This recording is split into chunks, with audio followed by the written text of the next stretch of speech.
Last Friday nga mga sis, medyo naglambing nga itong asawa ko. Kaya kahit kakatapos lang namin mag-dinner ay nagpunta kami ng McDo. Umuon na nga rin ako mga sis kasi ilang araw na rin akong nag-crave ng ice cream. So come spend this night with us. Around 8 in the evening na nga ito mga sis. And maagang nakatulog si Amira. We just ordered mix and match fries and ice cream kasi nga kakatapos lang namin Hello mag-dinner. guys, for this video nandito yung friend ko, si Ivan and Andre.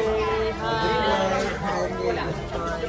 And nung nasa McDo nga kami mga sis, ay nakita namin yung suki namin si Hebrews na si Andre. And sumunod nga pala yung mga lovers in Paris. Since long weekend nga mga sis, ay umuwi si Kenneth kasi sa Baguio siya nag-aaral. At sabi ko nga mga sis, dun sila sa kabilang table kasi nagde-date kami. Since finil nga namin talagang mag-asawa, ay nag-decide kaming maglakad na lang at wag magmotor.